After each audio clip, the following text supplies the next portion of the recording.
जी hello दोस्तों, नमस्ते नमस्कार। आप सभी को हमारे यूट्यूब चैनल फिल्मी न्यूज़ में बहुत बहुत स्वागत है। दोस्तों आज एक बार फिर से आप सबके बीच में एक नए और धमाकेदार खबर के साथ में उपस्थित हो गया हूँ।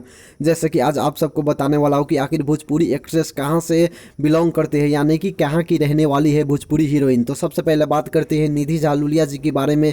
तो निधि झा लुलिया जी मुंबई महाराष्ट्र के रहने वाली है। वहीं बात करते हैं भोजपुरी के हॉट एक्ट्रेस मोनालिसा जी के बारे में। तो मोनालिसा जी बंगाल की रहने वाली है, यानी कि कोलकाता बंगाल के रहने वाली है मोनालिसा जी। वहीं अब बात करते हैं भोजपुरी एक्ट्रेस ब्यूटीफुल मधु शर्मा जी के बारे में। तो मधु शर्मा जी जयपुर की रहने वाली है। वहीं बात करते हैं भोजपुरी क्वीन रानी चटर्जी जी के बारे में। तो रानी चटर्जी जी मुंबई महाराष्ट्र के रहने वाली है। वहीं अब बात करते हैं भोजपुरी एक्ट्रेस, बहुत ही ब्यूटीफुल एक्ट्रेस अक्षरा सिंह जी के बारे में। तो अक्षरा सिंह जी पटना बिहार की रहने वाली है। वहीं बात करते हैं भोजपुरी की हॉट केक से जानने वाली अंजना सिंह जी के बारे में।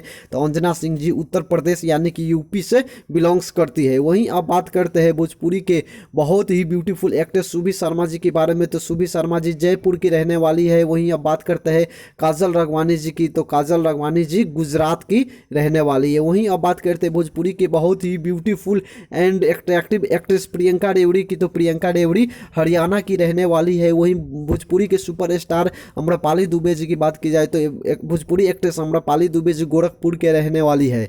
वहीं अब बात करते हैं भोजपुरी एक्ट्रेस हर्षिका पुनाचा जी की, जो कि साउथ फिल्म से बिलोंग करती है और यह कर्नाटका से बिलोंग्स करते हैं, कर्नाटका की रहने वाली है। वहीं रितु सिंह जी की बात की जाए तो रितु सिंह जी बक्सर की रहने वाली है। तो दोस्तों यही था आज का अपडेट कि आखिर भोजपुरी हीरोइन कहाँ से बिलोंग्स करती है, कहाँ की रहने वाली है। अगर आप सबको यह वीडियो पसंद आए तो वीडियो को लाइक जरूर करें और अभी तक हमारे यूट्यूब चैनल फिल्मी न्यूज़ को सब्सक्राइब नहीं किए हो तो सब्सक्राइब करके बेल आइकन को दबाना ना भूले। धन्यवाद।